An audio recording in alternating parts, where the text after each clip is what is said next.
Selon les prévisions du Forum économique mondial, l'intelligence artificielle, les technologies devraient créer 58 millions d'emplois à travers le monde d'ici 2022. Mais les craintes d'un effet négatif de l'intelligence artificielle sur l'emploi persistent, évidemment. On va en parler avec notre invité. Il est Luc Vallée, économiste en chef à l'IEDM, co-auteur d'une publication sur le sujet. Merci d'être là, M. Vallée. Bonsoir. On va se situer d'abord. Quand on parle d'intelligence artificielle, ça concerne quoi? Quelle technologie ça regroupe exactement? En fait, c'est un écosystème de technologies, des machines, évidemment, des ordinateurs, une capacité de traiter des grands nombres de données. On a vu récemment, on a parlé d'ordinateurs quantiques qui sont capables d'exécuter beaucoup plus rapidement des calculs que l'ordinateur conventionnel. On parle de plusieurs millions de fois plus rapide, ça s'en vient. Et aussi le phénomène qu'on appelle en anglais le big data, donc la capacité d'avoir des grosses banques de données. Donc ces trois phénomènes-là ensemble, en symbiose, créent le robot intelligent. Donc le robot capable de s'adapter à des situations, le robot qui apprend, qui reçoit des données et qui change son comportement, donc d'où l'expression intelligence artificielle. Oui, et ce qui, en tout cas, fait peur à certains travailleurs, se demandent s'ils vont perdre leur emploi, être remplacés par un robot. Il y a certaines prévisions qui ont été faites. On va regarder un graphique à ce sujet-là qui montre des emplois existants, disons, la section à gauche ici, de vieux emplois, appelons-les comme ça, qui seraient perdus, mais compensés par un nombre beaucoup plus grand de nouveaux emplois. Donc, expliquez-nous, là, il y aura une transition et des gains. En fait, il y a des emplois qui existent aujourd'hui. Il y a évidemment des emplois qui vont se perdre. On le sait, on les voit, les robots remplacer les téléphonistes, par exemple. Ces emplois qui disparaissent, évidemment, donnent lieu à des opportunités, à la création de nouveaux emplois. C'est un cycle qui est quand même assez vieux. On peut reculer jusqu'à la révolution agricole. Les gens bêchaient le terrain et aujourd'hui, on les équipe d'un tracteur. Et bon, il y a des gens qui ont perdu leur emploi sur la ferme, mais il y a d'autres gens qui en ont gagné un. Puis ces emplois-là sont mieux rémunérés, sont plus plaisants, sont moins difficiles, sont plus faciles à exécuter.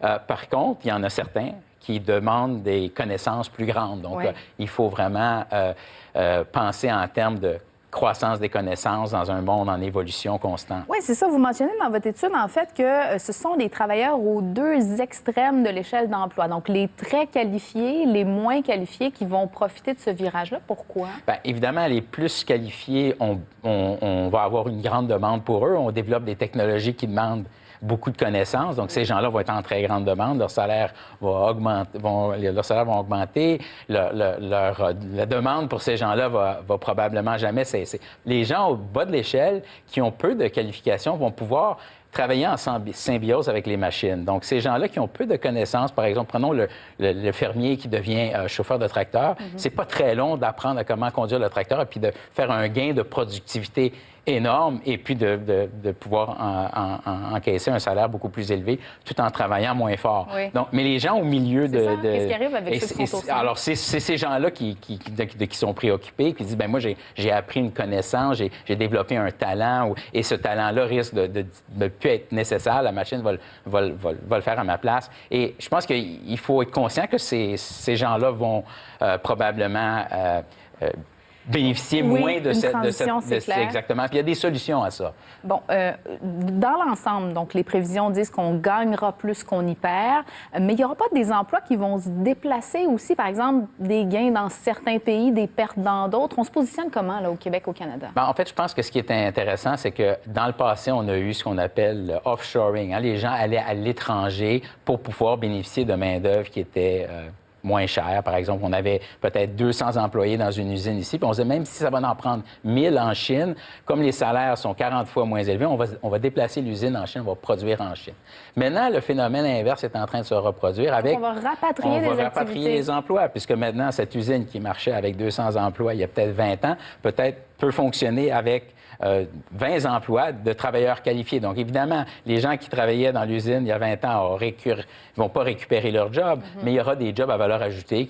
Puis, c'est pas seulement des emplois qu'on va gagner aussi, mais comme les salaires seront plus élevés, il y aura des taxes qui seront payées et de la croissance économique qui sera générée au Canada plutôt qu'à l'étranger. Donc, tout ça, il faut voir ça d'un œil positif, je pense, cet avènement de l'intelligence artificielle. Ça a quand même un coût, ce virage-là, qui peut être lourd pour des PME, par exemple. Est-ce qu'on les aide à franchir ces étapes-là? Parce que là, l'étude parle de 2022, là, c'est dans 3 ans, c'est demain. Oui, mais en fait, dans 3 ans, il y aura 58 millions d'emplois, on prévoit au net. Il faut prendre ça avec un grain de sel parce que c'est des prévisions. Mais en 2030, il y en aura encore plus. Donc, ce n'est pas une transition qui va se faire sur 3 ans. On donne juste l'impact sur 3 ans de ce qui va se passer à très court terme avec l'intelligence artificielle, mais ce n'est pas un phénomène à court terme, c'est un phénomène qui va être présent pendant des décennies. Oui. Donc, oui, il y aura des coûts. Et est-ce que vous me dites, est-ce qu'on fait quelque chose? Mais en fait, c'est pas est-ce qu'on fait quelque chose, mais il faut faire quelque chose. Je ne sais pas si on le fait ou on le fait pas assez, mais nous, on propose 3 solutions. La première, c'est en fait, que les systèmes éducatifs s'adaptent à cette nouvelle réalité-là. Les maisons d'enseignement. Les maisons d'enseignement, les universités, même les écoles primaires, pour enseigner des compétences qui sont peut-être un peu différentes plutôt que des compétences techniques qui vont pouvoir être exécutées par des robots. 2 autres réformes en terminant, M. Vallée. En fait, on veut que les entreprises puissent plus facilement faire des affaires, donc évidemment. Et la troisième, on veut qu'on encourage l'entrepreneurship parce que la création d'entreprises va permettre... En tout cas, c'est tout un virage et tout un défi. On aura l'occasion d'en reparler. Merci beaucoup, M. Vallée.